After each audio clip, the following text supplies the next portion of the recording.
দারুণ লাগছে, নিজেকে গর্বিত মনে হচ্ছে। এই লক্ষ লক্ষ লোকের মধ্যে আমিও একজন, যারা এই ভারতবর্ষের পবিত্র সনাতন পরম্পরাকে বাঁচিয়ে রেখেছেন, তাদের সঙ্গে আমিও আছি।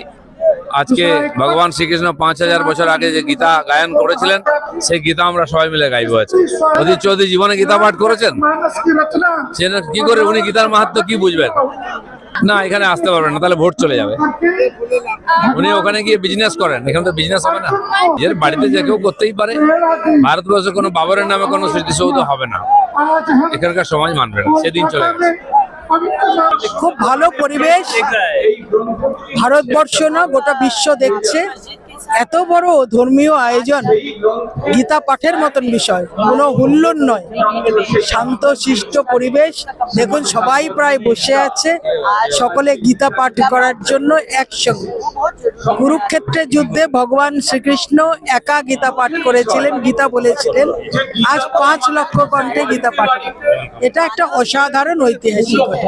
বাবরি কোনোদিন হতে পারবে না, ভারতবর্ষের বুকে হয়নি, পশ্চিমবঙ্গ তো চান। এগুলো নাটক, এগুলো ভোট রাজনীতি, এগুলো যে কমিউনিটিকে নিয়ে রাজনীতি হচ্ছে তার অঙ্গ। যেটা 500 বছরের পুরনো বাবরি মসজিদ, সেটাই টিকতে পারলো না। আর এইটাই বাচ্চার ছেলে খেলা পাগলামি, সেটা টিকবে? এগুলো না মাথা দিই। সনাতন শাশ্বত, এটা কাউকে ডাকতে হয়নি, গাজরি করতে হয়নি। এক সন্ন্যাসীদের আহ্বানে সমাজের সব স্তরের মানুষ। আমরা গর্বিত সনাতনী, জয় সনাতনের জয়। আমাদেরকে দীর্ঘদিন সেকুলার বানানো হয়েছে, যারা আমাদের সেকুলার বানালো তারা সেকুলার না, আমরা বোকা সেকুলার। আমি সেকুলার যদি তুমি সেকুলার, আমি সেকুলার যদি তুমি সেকুলার, তুমি সেকুলার না তুমি শোনা, আমি সেকুলার বোকা হওয়ার জন্য আমি গর্বিত সনাতনী। আমার বাবা তার বাবার কাছে আমি কৃতজ্ঞ যে আজকে এই জায়গায় আমি আসতে পেরেছি। আমি যা করি আমার ছেলের জন্য, নাতির জন্য, আমার বাবা তার বাবার জন্য কিছু করতে পারছে না, তাদের খুঁজে পাওয়া যাচ্ছে না। আমি বাবা তার বাবার জন্য কি করবো? এই সনাতনের ধ্বজাকে উড়িয়ে ধরবো। হরে কৃষ্ণ কৃষ্ণ কৃষ্ণ হরে হরে, হরে রাম রাম রাম হরে। আমি এই যে কীর্তন করে আমি এই সনাতনের ধ্বজাকে উড়িয়ে ধরে আমি বাবা তার বাবার প্রতি কৃতজ্ঞ থাকবো। আমি যাকে খুঁজে পাচ্ছি না। আমরা গর্বিত সনাতনী, আমরা আর সেগুলার না, আমরা গর্বিত সনাতনী। গীতা তৈরি হয়েছে কুরুক্ষেত্রের যুদ্ধে, আর গীতার বাণীতে সঠিকভাবে বলা গেলে সাক্ষাৎ মানুষকে বা দুষ্টকে নাশ করা যায়, আর গীতার সম্পূর্ণই রক্তবস্ত্রে থাকে। এখানে এসছি সংহার করতে আমরা এসছি, অধর্মের সংহার করতে। এই অনুষ্ঠান আমাদের হিন্দুদেরকে জাগরণ করছে। এটা খুব খুব আনন্দের অনুষ্ঠান, খুব ভালো অনুষ্ঠান। এরকম আমরা চাই, এরকম জেগে উঠুক সবাই, এরকম অনুষ্ঠান হতে থাকুক, আমরা এটাই চাই। আয়োজনটা খুব ভালো লাগছে, এটা আমাদের দরকার ছিল। এটা আমাদের সব প্রভুরাই সব আয়োজন করেছে, তার জন্য আমাদের খুব আনন্দ হচ্ছে। এটা একটা মেলার রূপ নিয়েছে, কুম্ভ মেলা মতো সিস্টেম, মানে ব্যবস্থা আছে, কিন্তু সব কাজ করছে না। এত লোক এসছে গীতার নাম করে, হিন্দুত্বের নাম করে, এটা একটা বড় ব্যাপার। সবাই হাসি মুখে সব মেনে নিচ্ছে, ব্যবস্থা যাই থাকুক। খুব সুন্দর লাগছে, ভীষণ ভালো ফিলিংস হচ্ছে, মানে বলে বোঝাতে পারবো না, এত ভালো লাগছে মন থেকে।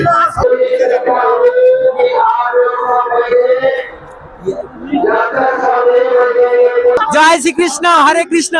খুবই সুন্দর, হিন্দু জাগরণ হোক এবং আমাদের সনাতন ধর্মের বিশ্ব বিজয় জয় করুক, বিশ্ব জয় করুক, এটাই চাই। গীতা পাঠের অনুষ্ঠান খুব সুন্দর। 5 লক্ষ লোক এখানে আসার কথা ছিল, আমার মনে হয় তো 6 লক্ষ লোক হয়েছে, যা আমি ছবিতে দেখছি। এখানে যোগগুরু রামদেব এসছেন, খুব ভালো লাগছে। এই মুহূর্তে আমাদের ভারতবর্ষের হেড অফিস ভারত সেবা সংঘের বালিগঞ্জের অধ্যক্ষ মহাশয় উনি হচ্ছে বক্তৃতা দিলেন। এই গীতা জয়ন্তী এসে আমরা খুব আপ্লুত এবং অভিভূত।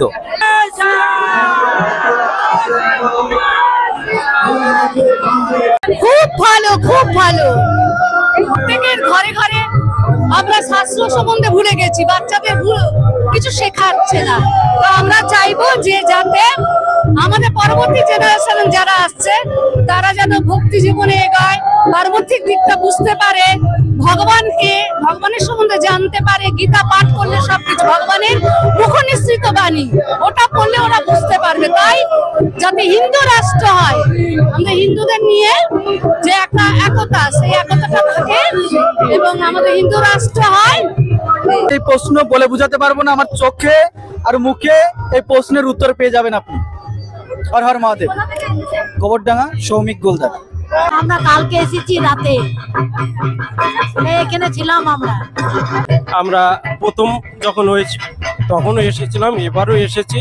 খুবই আনন্দদায়ক এবং এইভাবে আমরা আমাদের ভারতীয় সংস্কৃতি এবং গীতা পাঠ চারিদিকে প্রচারের মাধ্যমে ছড়িয়ে দেওয়ার চেষ্টা করব। খুবই ভালো লাগছে, আনন্দ লাগছে। লাগছে। আমি এর আগের পূর্বেও আমি এসে শিলিগুড়িতেও গিয়েছিলাম, এখানে এর আগের বারে যখন হয়েছিল তখনও গিয়েছিলাম, এখনো এসেছি। গীতা পাঠ কতটা জরুরি, মাহাত্ম্যটা কি? অবশ্যই জরুরি। আমরা মাহাত্ম্য, আমরা সন্তু সামন্ত, আমরা অবশ্যই আমরা চাইবো যে আমরা আরো লক্ষ্যকণ্ঠে কেন আস্তে আস্তে উত্তর দিকে আরো বিস্তারিত হোক, আরো লোকের মাঝে মাঝে ঢুকে পড়ে, মানে ঘরে ঘরে আরম্ভ হোক। কোথা থেকে এসেছেন?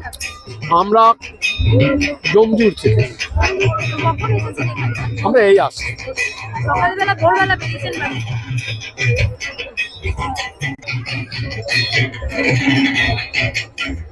দাদা, কেমন লাগছে এখানে এসে? এত সুন্দর মনোরম পরিবেশ তৈরি হয়েছে, সেটা আর ভাষায় বর্ণন করা যাচ্ছে না। কারণ যেখানে সাধু সন্ত এসে উপস্থিত হয় সেটাই তীর্থ। যদ্যপি শাস্ত্রে বলা হয়েছে নবদ্বীপ ধাম, বৃন্দাবন ধাম, পুরী ধাম, কিন্তু যেখানে সাধুগণ বিরাজমান করছেন, শাস্ত্রে বলা আছে যেখানেই ভক্তগণ থাকেন সেটাই বৃন্দাবন। আমি এসেছি শ্রীধাম নবদ্বীপ দেবানন্দ গৌড়ীয় মঠ। গীতা পাঠের মাহাত্ম্য সম্পর্কে যদি একটু কিছু বলেন। গীতা হচ্ছে আমাদের জীবনের একটা পথ চলার মার্গ। আমরা যে গীতা পড়বো ওটা নিজের জীবনে আচরণ করার জন্য পাঠ করব, কারণ গীতা আমাদের জীবনকে পরিচালনা করায়। যেমন এখন বর্তমান যুগে একটা মোবাইল তার পরিচালনা করার জন্য একটা গাইড বুক আছে না, যে কোনো একটা জিনিস আপনি কেনেন তার একটা গাইড বুক আছে। গীতা হচ্ছে আমাদের জীবনটাকে পরিচালনা করার জন্য গাইড।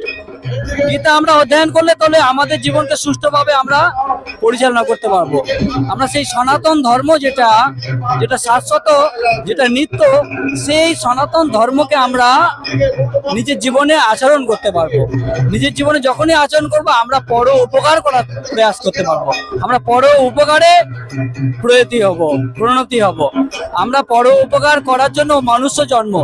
যেমন শাস্ত্রে বলছেন যে নদী বয়ে চলে যায় কিসের জন্য? পর উপকারের জন্য। বৃক্ষ ফল দেয় কিসের জন্য? পর উপকারের জন্য। তাই মনুষ্য জীবনটাই হচ্ছে পর উপকারের জন্য। সেটা গীতা অধ্যয়ন না করলে আমরা জানতে পারবো না, গীতা না পাঠ করলে আমরা জানতে পারবো না। গীতাই আমাদের শেখাবেন, গীতাই আমাদেরকে পরিচালনা করবে আমরা কি করব, আমাদের কর্তব্যটা গীতাই দেখাবে। এটাই হচ্ছে গীতার উদ্দেশ্য। হরে কৃষ্ণ।